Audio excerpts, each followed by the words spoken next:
Ja nüüd peaksid kõrvad kikki ajama kõik need, kellel on villand oma lokkis juustest ja kes igatsevad endale ilusaid pikki või siis natukene lühemaid, aga sirgeid juukseid. Me hakkame rääkima juuste sirgendamisest. Ja kui me tavaliselt räägime juuste sirgendamisest, siis tavaline sirgendus kestab kas esimese vihmani või esimese pesuni. Kui kaua nüüd teie tahehoolduse sirgendus tulemus püsib? Poolpüsiv sirgendus kestab kuni 2 kuud ja kui me teeme täitsa püsiva sirgenduse, kestab juba kuni 6 kuud. Kuni 6 kuud?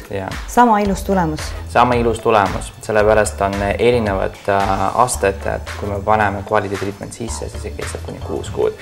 Aga asi on selles, et kindlasti klient peab kasutama õiget toodet kodust. Nii ja mis hooldust siis peaks kodus kasutama? No me ikka kasutame tahehooldust, mis sisaldavad keratiini. Siis meie sirgendus absoluutselt ei sisalda keratiini, ta sisaldab ainult bambuse ekstrakti. Aga kodus me soovitame keratiini kasutada, mis teeb keratiini siledaks. Kindlasti paljusid kohe huvitab, et kuivõrd tervislik või kahjulik see juustel on? See preparaat ei sisalda formaldehiidi, see sisaldab bambuse ekstrakti. Siis ta on palju kord tervislikum võrreldes teistega.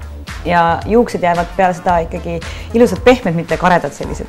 Juuksed on täitsa siidised, ilusad ja pehmed ja veel üks suur pluss ja tahetoodes, et seda võib blond peale panna. Kui on ära blondeeritud juuksed, kas on värviga või blondeerimispubriga, juuksed ikka jäävad sirged ja ilusad.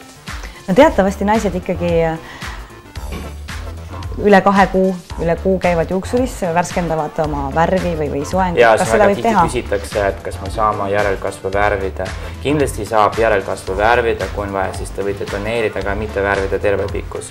Ja siis järelhooldus on niimoodi, et 2-3 kuu pärast ma soovitan järelhooldus tegema. Et seda kindlasti, kui on afrojuuksed ja see on täitsa pulg sirged juuksed ja see ei ole kõige ilusam tulemus, siis peale 2 kuu tuleb seda või 3 kuu pärast uuesti tegema. Ainult järelkasvu osa. Kas see on Eestis uushooldus? Tegelikult päris suur, sellepärast teised salongid hakkasid seda tegema eelmisest kuust, aga meie Sergio Beauty ilusalong hakkas tegema juba kevadest. Sest mina ise käisin Hispaanias õppimas, et juba edasi Eestis, et võtama ja oma salongi seda teenust esitama. Nüüd sina ise koolitad teisi edasi ka? Kindlasti.